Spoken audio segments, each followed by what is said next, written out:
Hi, good morning everyone. This is Dr. Ava Edwards running for U.S. Senate in the great state of North Carolina for 2022. So those series of videos, it was supposed to be a lecture in 2 hours live on Facebook. Unfortunately, due to technical issues, I was not able to, so decided to go with YouTube, and we are dividing it into a smaller series so people can be able to follow up. So what are the series about?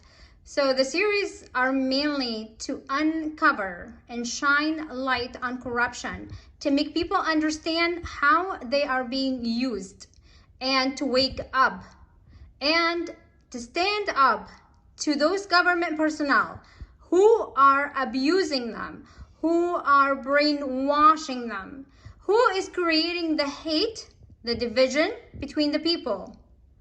So, shall we start? We are going to start with Bill of Rights. So the Bill of Rights is protecting the citizens against the government abuse of power. This lecture, all the information obtained from belong to American Thinker. So every single word in this lecture is from American Thinker. So what is corruption? Corruption is abuse of power by a public official for private gain or any organized interdependent system in which part of the system is either not performing duties it was originally intended to, or performing them in an improper way. What does that mean? That means is when your governor or your state senates or your federal senates abuse the power, selling the people and getting paid for it. That's what it means. So, does the Bill of Rights protect citizens from the government excess? Nearly everyone will agree that it does. The very reason we have a Bill of Rights is to protect you, the citizen, against abuses by the government. Next question, can the government use the Bill of Rights as a shield in order to violate your constitutional rights? Oh yeah, you bet. Absolutely. That is precisely what happens and what has been happening. Is this not the definition of tyranny? So what is tyranny?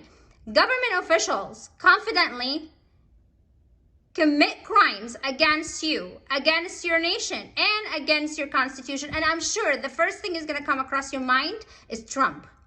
Yeah, me too. That's what I thought so too. But he's not the only one. Not really. Let's continue. Their confidence, their arrogance really stems in large part from the fact that if and when their crimes come to light, they can hide behind the Fifth Amendment, preventing your right to be protected from them. They shield themselves behind your rights while violating your rights. Does that make sense? So you have a blue Senate and a blue governor, and you have a red governor and a red Senate. Well, guess what? For money, money can buy anything, right? So yes, the Fifth Amendment, they can abuse it against you, absolutely. But guess what? You're still protected, and you better know that. So know your righs. This provision protects government officials from having to testify about their crimes, which through them become the crimes of government. Thus, not only do they avoid punishment, but their immunity encourages further lawlessness by others in the halls of power. It is completely different story, however, when the government official uses his office or her office, his powers of government to violate your rights, the very rights that government is sworn to protect. In such a case, it cannot have been the intent of the founders to protect the government against those whose rights the government abuses. And I am the biggest example.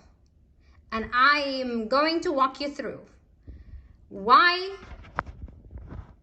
I'm running, but it's not really about me. I swear to you, it's not really about me. It is not about having a seat to me. It's about waking up the people, because I went through what you have been going through. And unless you understand and wake up to reality, there is no way we are going to rebuild for our children. There is no way we are going to unite and serve the people. Never.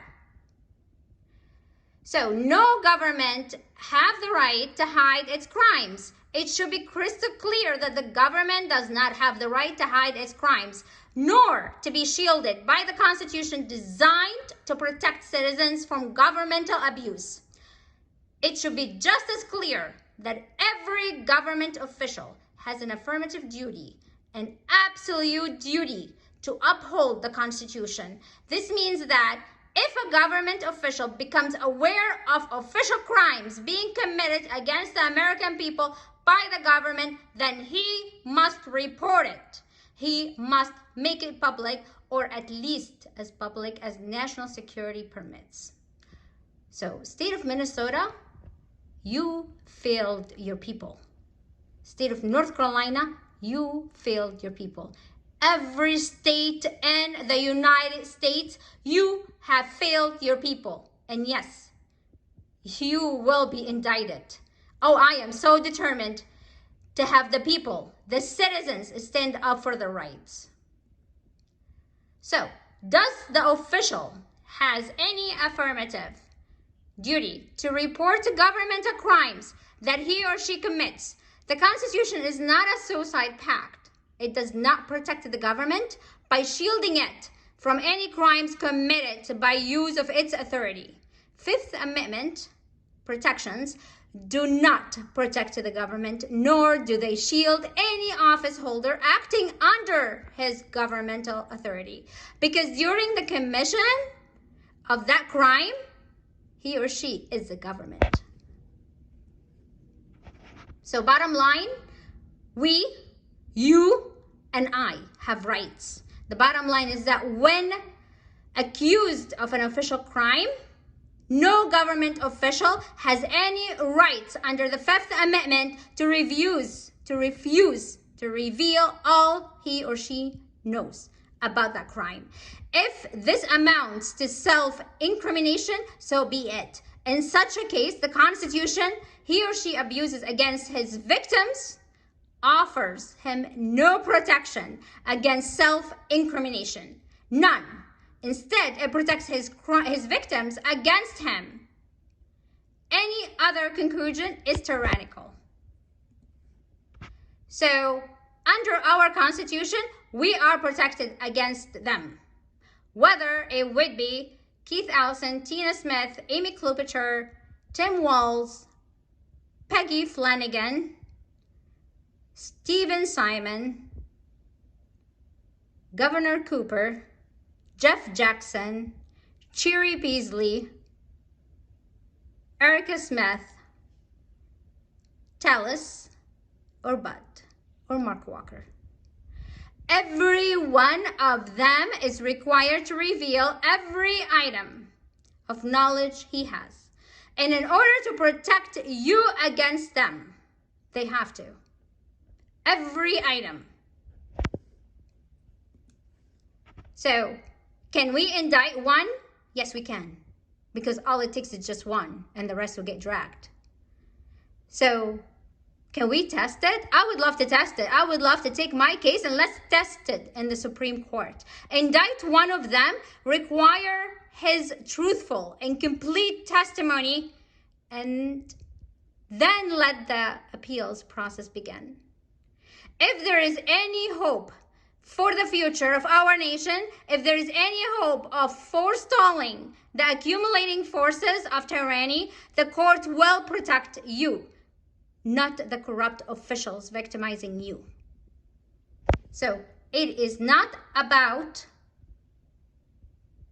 blue or red. It's about the people. Stay tuned for the future, because evidence and facts will shock you. Get ready, people. It is your right. It's your time, now or never.